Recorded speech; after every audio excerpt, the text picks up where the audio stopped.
Listen up, if you're a Stanley Kubrick fan and you're into the symbolism hidden in his works, you've seen The Shining, you've seen A Clockwork Orange, you've got to listen to today's episode. I've got two very special guests, and they're going to break down an amazing theory connecting a lot of elements about Stanley Kubrick that you've got to hear. We're talking about A Clockwork Shining, Kubrick's Odyssey 3, a new documentary by Ryder Lee and none other than Jay Weidner, who I've talked about many times on this show. We're going to talk today about the symbolism of MKULTRA mind control, some of Kubrick's secrets, the Beatles, alchemy, NASA, Operation Paperclip. I'm going to hit him with the big question, is Kubrick a good guy or is he a bad guy? And we're going to talk about A Catcher in the Rye, which you got to stay subscribed to my show because I'm going to do a book review of this, and it's going to be crazy. So make sure you catch the A Catcher in the Rye book review when I drop that here in the next few weeks.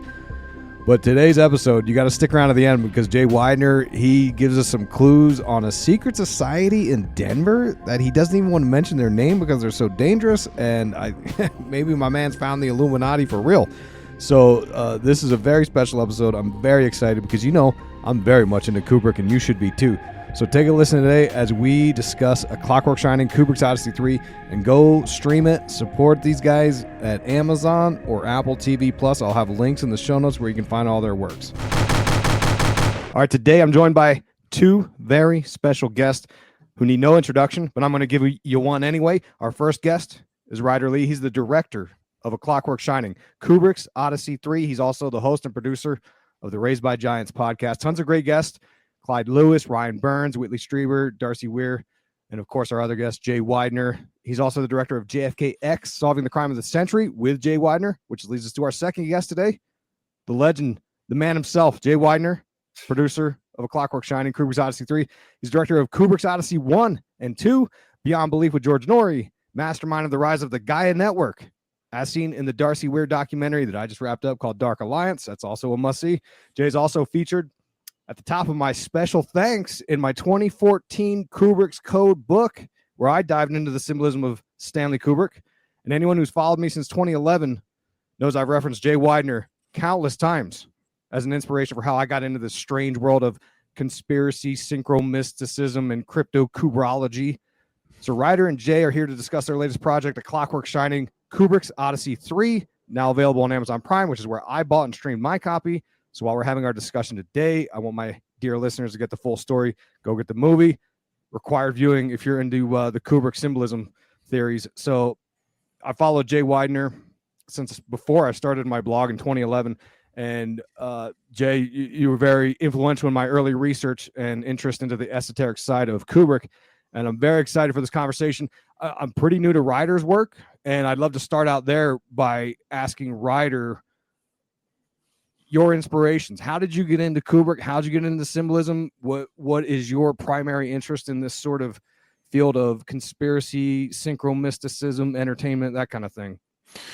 Well, first off, thanks for having us on. Really appreciate it, brother. And what had happened was I was bringing Jay on my show, and I was familiar with his work before, and I'd watched his two prior movies to this, Kubrick's Odyssey 1 and Kubrick's Odyssey 2. And I like to, watch people's work before I bring them on. So, I have good things to ask them questions about, and I can keep the conversation going. And I was watching The Shining over and over and over again. And I was like, I got to bring something new to the table here when I'm talking to Jay Weidner. I got to be bringing something new that I have seen. And I was watching The Shining over and over and over again. And I was like, well, am I going to find anything here that people haven't seen before? And I was kind of skeptical of that. I was like, I guess there's so many theories about Stanley Kubrick and The Shining. It's the most theorized movie ever in the history of movies. And I'm rewatching it, and I am starting to see things that no one had ever seen. And then I bring it up to Jay Weidner on my show, which was around 2 years ago. And I was like, Jay, this is what I think is going on. And Jay was like, yeah, I think you're right. And a few months later, I hit him up. I was like, Jay, we need to do a documentary on this. And he was like, yeah, I think we should. And we ended up doing JFKX first, which I'm really glad that we did JFKX first because it gave me the ability to cut my teeth on a different type of movie. And this one was before this one. And this one was a really big project. It took me a really long time to put all this stuff together. We have so many things in it. A lot of people in it. We got Mark Devlin in it. We got Walter Bosley, AFOSI agent Walter Bosley. We got author and researcher Joe Atwell, and MKULTRA Monarch survivor Kathy O'Brien. So that's a little bit about the inception and how it came to be. It was just me watching The Shining over and over and over and over again, like a lot of people in this community that have found, Kubrick symbolism over. That's what I did as well. Yeah, it's one of those things that it's been so influential for me. The Kubrick stuff. As a teenager, I was watching Kubrick movies, and I didn't really understand what was going on with them, and it just made me keep watching and watching and watching. And it wasn't until it was around in the 2000s I was listening to podcasts early on, and that's where I had found Jay's work. I believe I was listening to Freeman Fly. I don't even remember at this point. It might have been Red Ice Radio, Veritas. I don't even remember. I just there wasn't anyone else that was really covering the Kubrick symbolism and stuff. And Jay, I've heard your interviews over the years many times, and it's interesting that I finally caught up with you, because it's always been in the back of my mind of like, man, I got to get a hold of Jay Weidner. I got to interview this guy, right? And because I consider you one of the godfathers of this corner of pop culture meeting conspiratorial symbolism and synchro mysticism. And for my guests who maybe aren't familiar with your background, would you mind sharing, and obviously, you can go as far back as you want, but I'm interested in how far back these interests for you go into this realm, because I've had this, and let me frame this up better. I've been researching a lot of James Shelby Downard recently. He's one of these sort of legendary figures in this realm. And there's guys that have been talking about this stuff for a long time, and I had no idea who they were.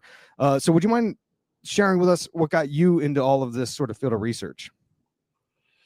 Well, actually, I started out studying alchemy. I was an atheist and believed in science and everything. I was a screenwriter in Hollywood. And I discovered the book Mystery of the Cathedrals by the anonymous alchemist named Fulcanelli, and I set out to disprove the book, essentially. I was going to completely debunk it. And so I read it like Ryder watched The Shining. I read this book like 40 times. And every time I read it, I got more and more converted into believing that maybe I didn't know everything about this reality. Maybe I'm wrong about a lot of stuff. And that kind of cracked open my psychic, I don't know, whatever. And at the same time, I was really interested in movies. And my first religious experience was going to see 2001: A Space Odyssey when I was 15. And literally, I couldn't get out of my chair when the movie ended. My girlfriend's like trying to pull me, and I'm like, what was that? Right. And then I immediately went out and bought a movie camera, editing thing. My family thought I had gone crazy. My dad was questioning me because I was going to be an engineer, and all of a sudden I wasn't going to be an engineer anymore. And so the two kind of went together, and finally the whole thing, my filmmaking skills and my mystical bent, finally married together when I became the head of production and the head of content at Gaia in 2012, and produced around I think 2,000 hours worth of programming. I was the only producer from 2012 to 2016 when they finally hired somebody else to produce. And so I retired in 2018, and then Ryder got me out of retirement in last year at a year and a half ago, when we decided to do JFKX, and I got back into the swing of it. And now I'm really enjoying myself and got a lot of future projects up we're going to approach and do. And I think actually Clockwork Shining is the best of the Kubrick trilogy, just because I did those all by myself. I mean, I did the voiceover, I did the editing, the shooting, the everything myself. And it was just really nice to have a collaboration where I could reflect off of the ideas off of somebody else. And then that person could also execute, which I agree with you, Ryder. Doing JFKX was just probably one of the more brilliant moves that we made in this whole process, because you cut your teeth on it. We got to make a film, it made money, and we got to use that money to make A Clockwork Shining. And so we got to make a much bigger production this time. But basically, I've studied alchemy and filmmaking, and I came to the conclusion about 25 years ago that 2001: A Space Odyssey is really a work of alchemy. It's the only film that's actually a work of alchemy. And it has all the 4 stages of alchemy. It has the process of alchemy. It has the ultimate redemption, where you're reborn as a star child at the end. And then, probably one of the highest points of my life was when I got an email from Stanley Kubrick's secretary telling me that if I'm ever in London, to come visit her. She wants to talk to me. And I never did it because I was afraid I'd get followed and maybe cause some problems for her, because she, probably was going to tell me things that, probably more about alchemy, by the way. I think that's what she was interested in talking to me about. So Kubrick had a high interest in alchemy, apparently. Oh, interesting. He was saying, yeah, it is interesting. Yeah, because I got in, like I alluded to earlier, a lot of my formative research of getting into this, because when I started out, I was a very similar paths. I went to school for engineering, and I kind of did systems engineering for a while, and now I kind of still have a day job, but this sort of podcasting, book writing thing is my obsessive hobby that works out for me. But a lot of the ideas of alchemy and film being a sort of initiatory experience, that resonates with me as well. And it's interesting that some people like us can watch, because I'm super into Kubrick films and Twin Peaks, and there's something about it that it just speaks on this much deeper level, and some people get it and some people just don't get it, right? Yeah. And the 2001: A Space Odyssey alchemical process, that was something that led me to read all the books that Arthur C. Clarke wrote, all the sequels. Yeah. And when you read the sequels, it lays it out very clearly that they have a plan for mankind, and it's to get us into this digital consciousness / digital matrix. And it gets into a lot of spirituality of Kabbalah, and sort of taking man from spirit to material realm and then back into the spiritual realm is kind of what seems like they're doing. But yeah, fascinating stuff. It is. And the more I look into it and the more I think about it, the more it seems obvious to me that, of course, Kubrick would have been taken into the, I don't know what you want to call it, the complex, of the leadership of the world, because of his incredible filmmaking skills. And, he wanted to tell us, there's all sorts of movies. Ryder and I were talking about this the other day, all sorts of movies in Hollywood, which clearly point to the fact that Kubrick had something to do with the moon landings. There's Toy Story 1, where Buzz Lightyear finds out he's not a real astronaut, and the carpets from The Shining are in the background when he discovers that he's not an astronaut. And then there's also that movie, Being There, with Peter Sellers, where they're playing the music from 2001: A Space Odyssey, and they're showing Apollo 11 toys in a window at the same moment. And over and over, you can see in Wag the Dog, the film director's name is Stanley, played by Dustin Hoffman, and he's doing secret work for the CIA, and he wants to get credit for it, and then he dies at the end. Over and over, we see that, this is not a big secret. Now, what is a secret and what is going to come across as a shock to everybody is what we show in A Clockwork Shining, because that, to me, is the mother lode of all of his films. I actually don't like The Shining as much as a lot of other films, but he puts so much in it. He puts so many layers in it that it becomes undeniable. And and I'd always had this weird suspicion about it. I remember talking to Dave McGowan, who wrote Weird Scenes in Laurel Canyon. We talked about how the Lookout Mountain Hotel looks so much like the overlook in Stanley Kubrick's movie. And he also brought up, the Monarch poster when we were having this conversation. It's always struck me as weird that Monarch poster was in that room when Operation Monarch was such a pivotal part of the MKUltra programs.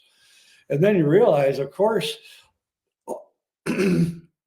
after Barry Lyndon, Shining, Full Metal Jacket, and Eyes Wide Shut are actually more than movies. They're experiments. And each one has a purpose. The experiment has a purpose. And the purpose of the experiment of The Shining was to reveal not only that the MKUltra operations, but actually how they do it, how they use actors and they use drugs and all of that stuff to massage the brain. And then we brilliantly bring it around to show you that everything now is MKUltra. Everything. It's definitely fascinating to me, and as a sort of side note, because I do want to come back to Dave McGowan in 1 second. I remember I watched Kubrick's Odyssey 1 and 2 because I started blogging in 2011, podcasting in 2014, and I was writing books ever since 2012. And the Kubrick's Odyssey 1 and 2, I listened to a bunch of interviews with you, Jay, and I recall around 2012 or 13, you said you were working on Kubrick's Odyssey 3, and I've been waiting for years and years and years, and I kind of gave up. I was like, I guess he's not going to do it, and I don't even know how it crossed my radar, but I saw somewhere that there was a Kubrick's Odyssey 3. I said, my jaw dropped because it was my birthday. My birthday's on JFK's assassination day, 11/22. And that's when I saw it. I was like, oh, this is the greatest birthday present ever. So I hurried over to Amazon and watched it. And yeah, I'm with you guys 100%. I think that this could be sort of the granddaddy of all the big secrets. And it's a sine qua non of all the Kubrick research, I do believe. And it doesn't reject anybody else's research either. We're like, screw you. We're the ones that found everything. But that's not what this is about. What this is about is how clever Kubrick snuck all this in to a pop culture icon like Stephen King's The Shining, right? And Stephen King's head's whirling. He's like, what's going on here? I can't figure out what this movie's about, right? And it's like, this is what it's about, man. And and it may be about the Holocaust and the slaughter of Native Indians and the moon landing and all that.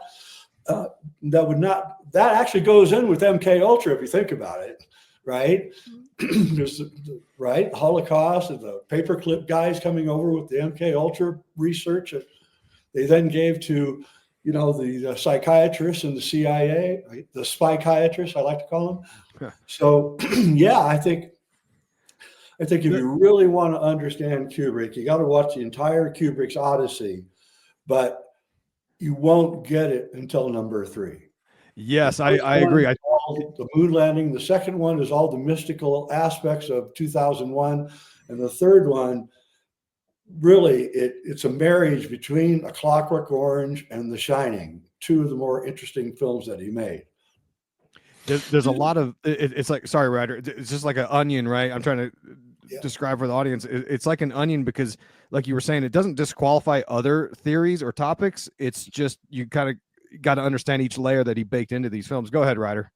Yeah, it's just people like you can not like the movie or not like us or something or like that, because there's been a few people that has just been like, oh well, it's whatever about it because they don't like either one of us or Jay Weidner. But it's very difficult to argue with. Like, there hasn't been anybody that has come out and been like, no, this isn't what's going on in this movie. Like, it's laid out in such a way that it's once you see all of the clues that we present in our movie, it's undeniable at that point. Like Jay was just talking about the Monarch poster in the background. There's Wendy and Dan. Wendy, when we first meet Wendy, she's reading a book by an intelligence officer, J.D. Salinger, called Catcher in the Rye, which Catcher in the Rye has been, associated with 2 major assassinations that happened within a year of The Shining, which was John Lennon and Ronald Reagan. And which is another thing that is really interesting because there's so much Beatles symbolism within The Shining as well. And then John Lennon was assassinated less than a year after The Shining was released, and he had Catcher in the Rye in there, which was before the assassination took place. And then you look at... I want to interrupt you, but you just reminded me of something. Very little known fact. Stanley Kubrick and the Beatles were in discussion to make Lord of the Rings in like 1969. They were in discussion. He was actually in discussion. They were going to play the 4 Hobbits, and Kubrick was going to make it. And there was no way he said I could do the effects. Well, did you guys gave up on the project? But you reminded me that now I know why he has the Abbey Road stuff in The Shining. All right. And then Stephen King got the name of the book from a John Lennon song, which says "We all shine on." Oh, I didn't know that. It's funny you guys brought that up. In fact, another weird synchronicity. When I first started out, I was working with Mark Devlin. We did a bunch of interviews together and such. And it was funny. The day before I saw that Kubrick's Odyssey 3 was released, I had emailed Mark because about a year prior he had emailed me and I was just too busy and I didn't get around to replying to him, and I was like, oh, I'm such a jerk. And it hit me one day. I was like, oh, I got to write him back. I write him back, and then the next day I see Kubrick's Odyssey 3. I'm like, oh crap, I got to watch this. So I stream it, and lo and behold, there's Mark Devlin in the documentary. And what's interesting is that I believe when I read his first book, I can't think of the title of it. Terrible host. Musical Truth, anyway. Volume 1. Yes, there you go.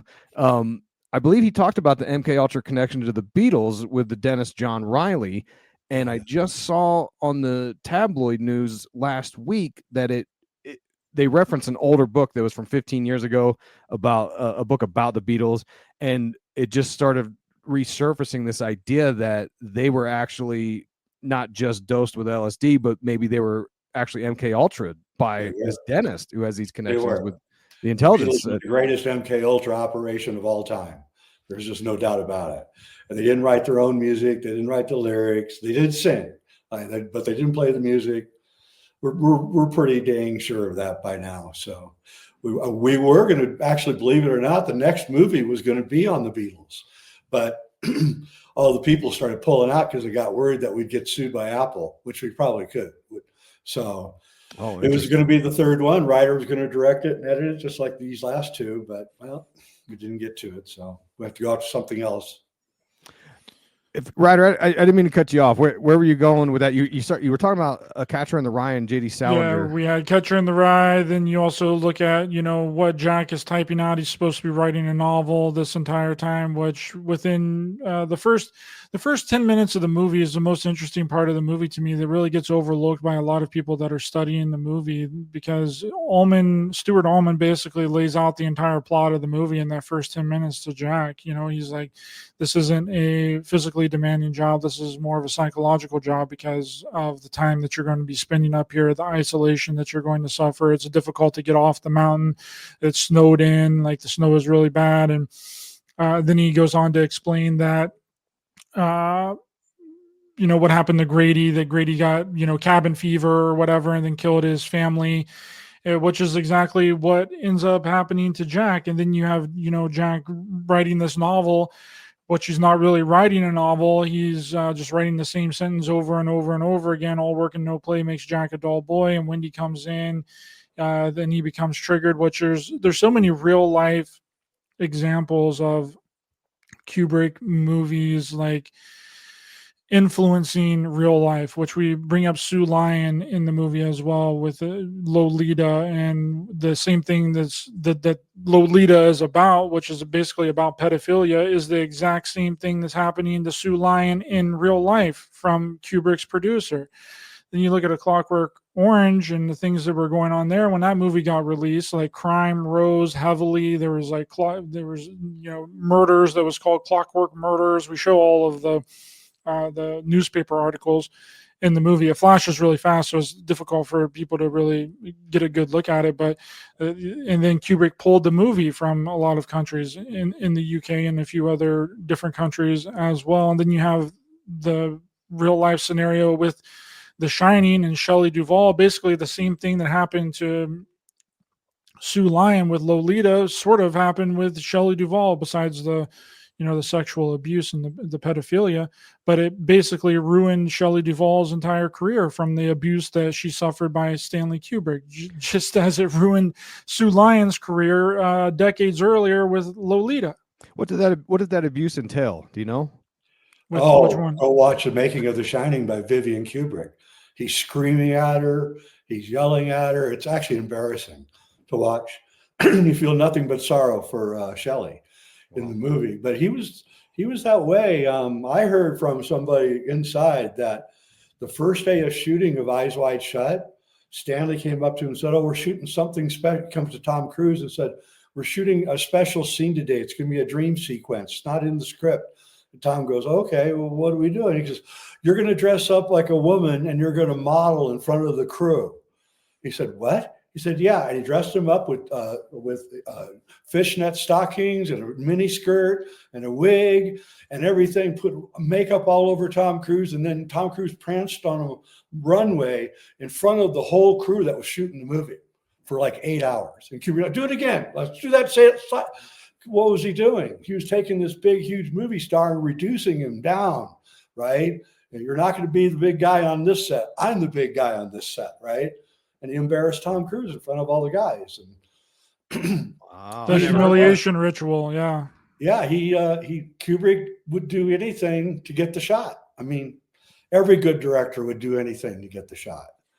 Yeah, I'd read about The Making of Eyes Wide Shut, how he separated Nicole Kidman and Tom Cruise for their sort of, like Nicole Kidman had that scene with the naval officer, the sex scene, and he did that on purpose to sort of torment Tom Cruise so he didn't see what was going on. And there's a lot of stuff that Kubrick seemed to do that, and that's kind of, I was going to kind of save this for the end, and we'll keep it for the end. But my question when we're done sort of going through all this is, I want to ask you guys later what your sort of verdict is on Kubrick, because that's the big question for me always is, was he black hat or white hat? Was he the good guy trying to sort of spill the beans and wake people up, or that kind of thing?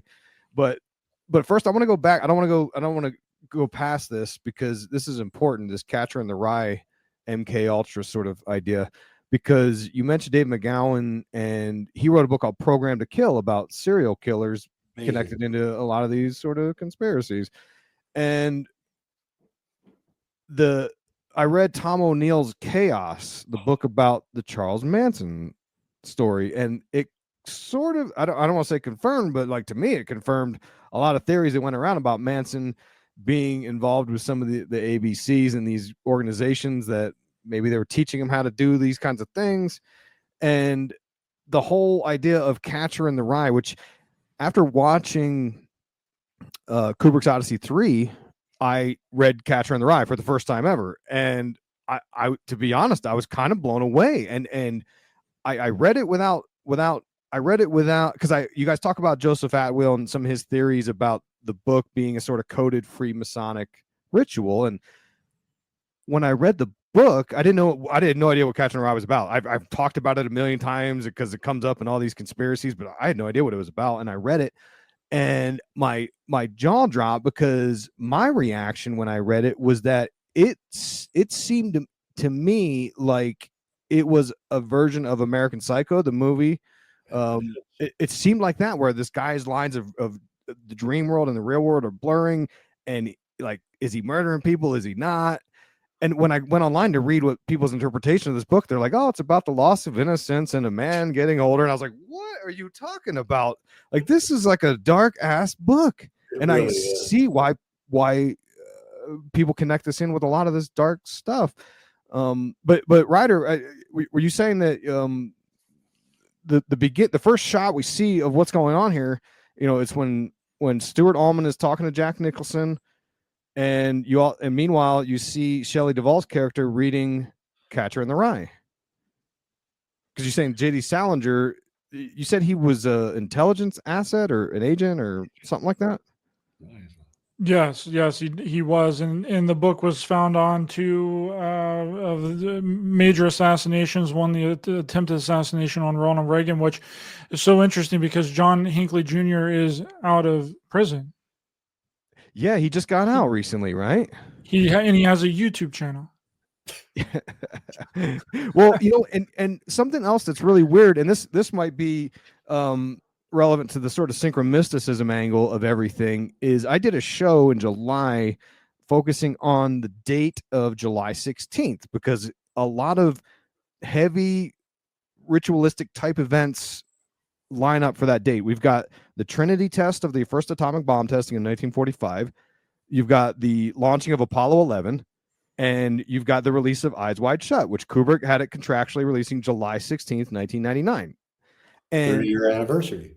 Exactly. And the other, when I was doing that show, I was sort of researching, trying to figure out, like, why is it important? What does it matter? And there were some couple ideas I floated out there. If you look at from a gematria perspective, you've got the date of 7/16. And if you sort of gematria that out, you've got 7 and 1 plus 6 is 7. So 7/7.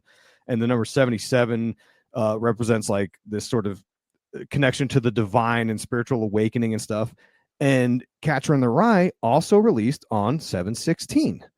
And I didn't know what to make of all that. And then I watched the documentary you guys put together, and now my mind is racing with all these sort of theories of MKUltra, because we know that the intelligence agencies were dabbling in sort of pseudo-scientific circles, trying to connect dots with making weapons and mind control and all that stuff. And then on top of all that, you've got the John Lennon connection to the UFO stuff, because Mark David Chapman thought he was sort of being used to facilitate this battle of extraterrestrials, of good and evil. It just opens up this massive can of worms with the Catcher in the Rye thing. So I'm glad you guys dove deep into that, because I never even talked about that before. I never even caught that in the book. It's interesting because Kubrick has Danny and Wendy dressed up in red, white, and blue costume while she's reading Catcher in the Rye, which again, what is he saying here, right?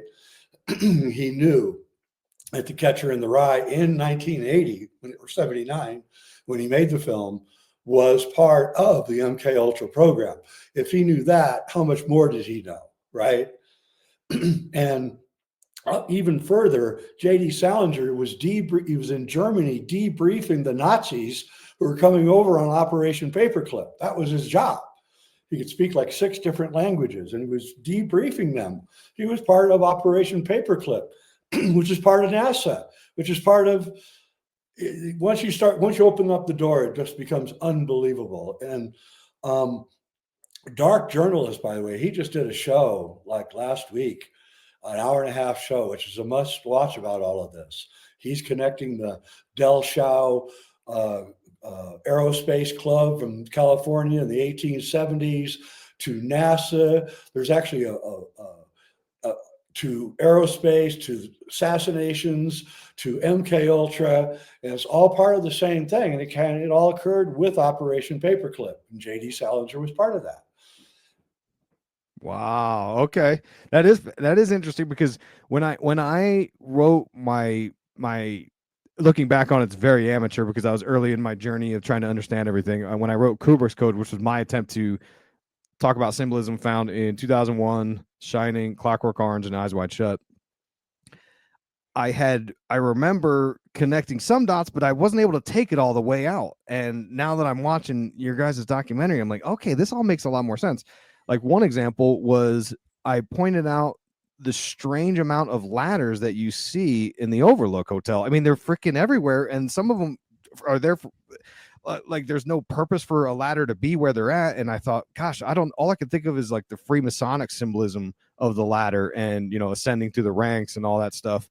But when you start digging into a lot of the stuff, you guys found some pretty interesting, I don't want to spill too many beans, but you guys found some interesting symbolism in The Shining on the walls and things like this.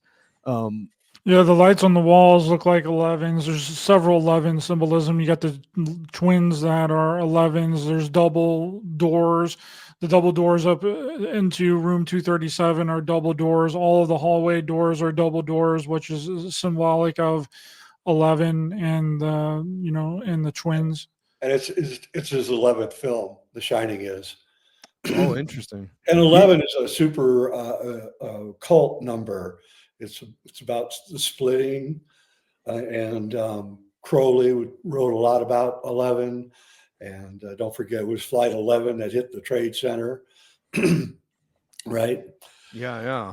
Yeah. I think even the if you know how there's the Shining poster that's yellow and it seems to have like I don't even know how to describe it, like a child's face, but it's actually like two elevator doors, so there's a kind of like another 11 that I never understood the Shining poster, the yellow poster, because it doesn't look like Danny. It doesn't really look like anything. It's just a strange poster. It is the big T, the big giant T that looks like it's just the weirdest poster. I heard Kubrick designed it, so I'm not sure what he had in mind for that, but he has Masonic symbolism all over the place. And do you guys think that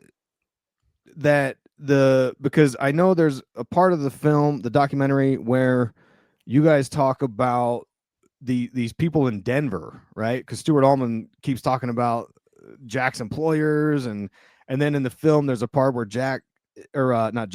Stuart Allman's saying, yeah, all the finest people stay here, and it seems like it's a really sort of coded reference to maybe two classes of people or a sort of secret society in there. Do you think that this is referring to the Freemasons, or do you think it's referring to an Illuminati or something entirely different? What's your guys' take on that?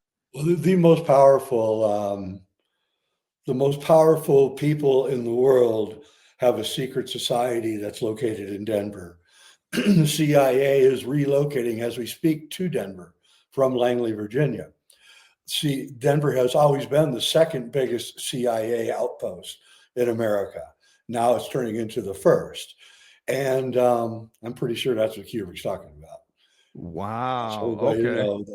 There is an occult group that I have touched on, but only briefly because they're so dangerous, that is some of the most powerful people in the world. And they meet every year in Denver in the summer. Is this something akin to like a Bohemian Grove type festival? Yeah, only higher, much higher. Interesting. Yeah, interesting. Kubrick could have been part of that because I'm pretty sure Arthur C. Clarke was part of it. Is there a name of this group, or you just don't want to say it because you don't want that kind of heat? Because they don't want anyone to know they exist, but I know they exist because I know one of their members. Wow. Do you think this is related to all the conspiracies about the airport? Oh yeah, it's completely related. It's related to Joan Benet Ramsey. Oh wow! I just watched those documentaries too on Netflix about John Benet Ramsey. Oh, that's a cover up. That's a BS story. Wow. Okay. Yeah. Okay. Man. Okay. Now you got me something to try to figure out. This thing, Ryder and I could make 5 more movies just unwrapping the connections between aerospace, occult, Stanley. Once you start unraveling it, it actually becomes unbelievable. Please do. I'll line up to see 5 more of these. And we even point out in the film that Stanley lived in Pasadena in 1940, exactly when L. Ron Hubbard and Jack Parsons are doing their weird research. Where? In Pasadena. Right. And there's also kind of unrelated, but in The Shining, one of the things I saw in there that I have yet to sort of find a good theory as to why it's there. When Wendy is in the kitchen on the refrigerator, you'll see there's a photo of a rocket taking off, and it just seems out of place. I mean, there's no reason why you would put a photo of a rocket taking off on your kitchen fridge. It's not like it's children's artwork, and that could be fitting to a Jack Parsons reference. I don't know. Well, also in the boiler room too, whenever Wendy is down there, there's a poster on the back of the wall that says choking. And then right after that is when she goes up upstairs, and Jack is, having his dream or whatever, and wakes up out of his dream and tells her that he had the dream that he killed her and Danny. And then Danny comes down, and then Danny, Wendy is like, "Did you hurt Jack or whatever?" So it's like, it's foreshadowing. Kubrick does so much foreshadowing during the entire movie. I mean, there's a baseball bat. Do you remember whenever Jack, one of the more interesting scenes of The Shining is when Jack goes and looks at the model of the maze, and then that shot fades into the outside? It's one of the wildest shots of the entire movie. Well, right whenever he's going by the couch, there's a baseball bat on the couch. And he does that throughout the movie. There's several of those, like the teddy bear as well. The teddy bear in the beginning of the movie, whenever the doctor comes to visit Danny and Wendy at their apartment in Boulder, Danny's laying on a teddy bear. And then you have teddy bear symbol. There's a picture of teddy bears in their apartment room. There's then later on, whenever Wendy goes through her trauma of Jack trying to kill her, and she's been essentially mind fractured by the trauma, then she sees the guy in the bear costume upstairs with the other guy that he's performing is, sexual acts presumably on them. So Kubrick is a genius in that way of like foreshadowing events to later on to happen, not only through the dialogue of the characters, as we've pointed out, but through like symbolism as well, by just hiding things throughout the movie that you'll never even notice unless you've watched it a freaking 100 times. You're right, because I haven't caught any of that. The what's interesting is the teddy bears, which comes up later in Eyes Wide Shut, which has that big, I'm sure you guys are familiar, the big ending scene where the child seems to be taken away from members of this sort of secret group. Their child gets possibly trafficked, and there's all these teddy bears around. The two actors that are at the end of the hallway where the little Tom Cruise's daughter is walking down through the teddy bears, they're at Sidney Pollack's party. Those two guys. Right. They're at the party. Now they're here waiting for her. And hardly anybody ever sees this, but there's teddy bears all over Lolita too, by the way. In Lolita's bedroom, there's a teddy bear. And of course, we know the teddy bear is a universal symbol for what? Pedophilia.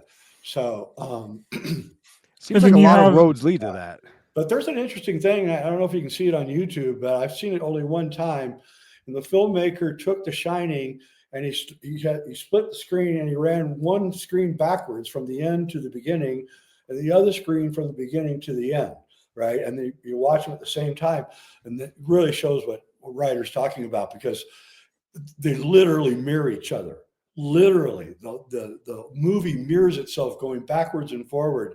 And you got to wonder what kind of genius could do that. I mean, that's a film of perfection. And I took martial arts from a really young age, since I was 4 years old, and learned a lot of discipline from there. But my masters and my teachers always told me that you haven't perfected anything unless you can do your forms and your katas backwards as well as forwards. So that's an incredible. I've seen that too, Jay. Like I think they actually just overlay it. They overlay the movie going forward, and then they overlay it going backwards, and then everything just perfectly lines up. But there's another thing that equates to a lot of symbolism as well, which is one of the things that I seen that nobody else had ever seen in The Shining, which is when Jack gets up from the bar, and the second time they're in the gold room after he takes the drink from Lloyd the bartender, and he gets up and there's this lady that walks right in behind him that has like a handprint, what looks like a handprint on her ass, and she's actually the one that bumps into Grady.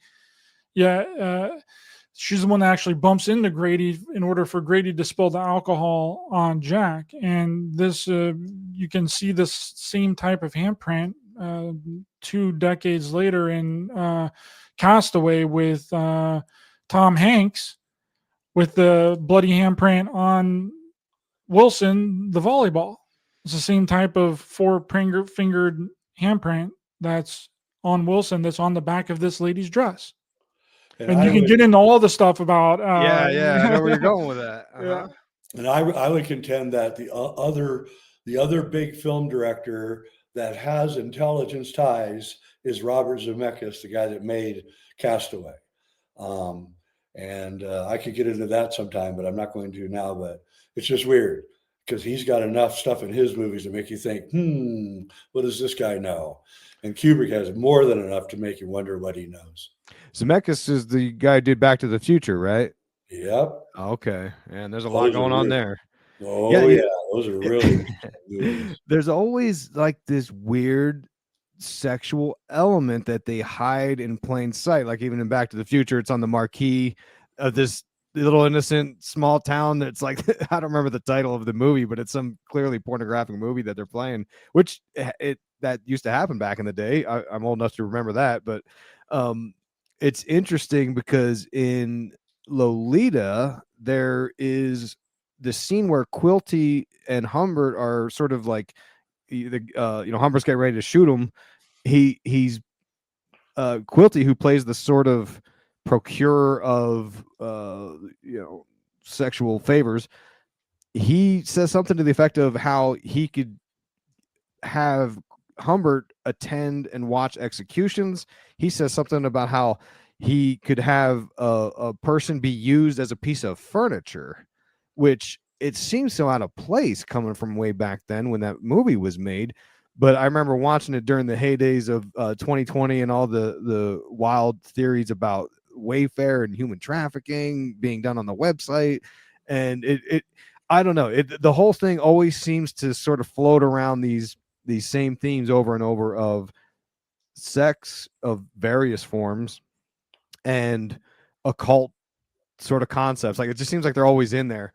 Even with the reverse that you're talking about, the Shining being played forward and reverse, that's a major theme in Twin Peaks. I don't know if you guys are into Twin Peaks or not, but okay, yeah, like the reverse speaking they do in the lodges. There's a lot of Twin Peaks, like the number 11. It's a duality, right? And David Lynch is a brilliant filmmaker, and Twin Peaks is just so over the top great. I don't even know what to say. Yeah, I first watched it just maybe 2 years ago, and I watched it. I said, I don't know how it took me this long to watch this show. This is insane, and I've been just obsessing over it. I'm writing the book about it right now, but it's this massive endeavor I've been working on, and yeah, I don't know if it's right in there because from what I understand, when Kubrick started filming The Shining, he the first day screened Eraserhead for everybody who was on the cast. So anyways, the point is, yeah, and that's the point. Is like we're talking about similar things. This sort of Kubrick, David Lynch world of baking symbolism into entertainment. Kubrick walked out of Eraserhead, and I can't remember who it was. He walked up and he said, "Well, what did you think?" And he goes, "That was effing genius." I love it. So that we're going to start wrapping up, but I do want to get your guys' take on Kubrick. Is the jury out, or do we know definitively? Was he a good guy? Was he a bad guy? Was he a mix of the two? What do you guys think? Just like any human, he's a mix of the two. He made mistakes, and and he definitely. We were actually very nice to him. I'll be honest with you, because of our respect for him as a filmmaker. But we found out a lot of dirt, and we didn't put it in. And I think that was the right move. And but I'll just leave you with this. When he died, his chauffeur wrote a book about Stanley. It's a really good book, actually. And when Stanley died, the chauffeur came home from the funeral. He and Stanley were the only ones that had key to Stanley's big office. And he opened up the door, and there was like 7 guys ransacking Stanley's office. And he doesn't know how they got in there. And they took away a lot of stuff, big cases of Stanley's archives and everything. So you have to assume that was an intelligence agency of some kind. And they were doing exactly to Stanley what they also did to Tesla when he died. They came in and took all the stuff. Wow. Interesting. Okay. I can respect that. I think it's a fair take. What do you think, Ryder? Well, you can relate that to some other people like, Jeffrey Epstein. P. Diddy, like a lot of these types of people, almost the same thing has sort of happened to them, but it's theory and speculation. That's a big reason why we didn't put a lot of the stuff in our film about him and his darker side, because there's it's a lot of speculation. So let me tell you this, because this is we're talking about high weirdness and stuff. Stanley Kubrick died exactly 666 days before January 1st, 2001. Now that's pretty weird by anybody's account. It makes me think that it might have been a fake death, because it's just such a coincidence. But here's what's really weird. Stanley was a chess champion. 666 days before he died, Kasparov lost to the computer. The first time that the computer ever beat a human being was exactly 666 days before he died. So there's so many coincidences here that you have to start wondering, is it fake? Is it planned? Or is it the simulation that we're living in? And I can't. Right. I know. I struggle with that too. And I think, Kubrick was, I don't know if he was working with the Spielberg's film AI yet at this point or not, but the AI thing plays a role in all of this with, intelligences, extraterrestrial, and, you got 2001, which obviously is a variation on that. And I did read somewhere about Kubrick was trying to film a big budget porn film at one time. I believe I read that in the Making of Eyes Wide Shut book. And so that was his dream, was to shoot a 70 millimeter big budget porn movie that would be the ultimate porn movie. And I have a feeling that one of the things that we didn't bring up in the movie, thankfully, was that Kubrick had 2 luxury apartments in New York City in the 50s when he had not had a hit film. And people have to ask themselves, well, how was he financing all of this? He didn't have a hit film till Spartacus. So that was 1960. So, there are answers to those questions, but I don't think we wanted to answer them in the movie. One of my main things was I wanted Vivian Kubrick to not hate me anymore. So I hope that she loves this movie. And if you do, Vivian, give me a email and we'll talk. Right on. Well, I want to thank you guys for your time. Thanks for joining me. If we can go around real quick, let's start with Ryder. Where can the audience grab the film? Where can they find you on social media, find your podcast, all that stuff? You can purchase the film on Amazon Prime. Just type in A Clockwork Shining, Kubrick's Odyssey 3, or just A Clockwork Shining will work as well. And if you can't get it in your country, you can also find it on Apple TV Plus as well. And you can find my work on Raised by Giants on YouTube and any and all podcast platforms. Thanks so much for having us on, brother. Absolutely. What about you, Jay? Also, we'll be up on Vimeo for international audiences, probably within a couple of weeks. So apologize to everybody for not getting it up faster. I have a show on YouTube called Reality Check. You can check it out. I'm jweidner.com, has all my free stuff, and you can watch all my movies at Gaia or on Amazon. Awesome. And like I said before, I highly recommend all of these things. You guys have tapped into one of my early inspirations for all this, so I was very excited for the show, and I'm so thrilled you guys put Kubrick's Odyssey 3 together. I was waiting for, it must have been 12 years for this, so thank you very much for putting that together, and I look forward to hopefully you guys can knock out 5 more. I don't know. Hopefully. Material. All right. Well, thanks again for your time. Appreciate it. See you later. Well, there we go. If you want to know the whole, we barely scratched the surface on their documentary. You got to go watch A Clockwork Shining, Kubrick's Odyssey 3. Get it on Amazon or Apple TV Plus. Jay said it's coming soon to Vimeo. It's very good. I streamed it as quick as I found it. I was like, done. I'm buying this. I'm watching it, and it was great. You can also check out Ryder Lee's podcast, Raised by Giants. He's got it on all the podcast platforms, and he's got a YouTube channel. He's got tons of great interviews on there. He's got interviews with some of the people that ran Stargate. And we're going to have him back on. I'm going to have Ryder come back on to talk to us about Stargate because he's got just a hell of a lot of research. And then Jay Weidner's a legend as well. He's got a YouTube channel, Reality Check, and you can check out his stuff at his website, jayweidner.com. I'll have links in the show notes where you can follow these guys and catch up on all the stuff. But go check out the video, see what you think. Till next time, stay positive.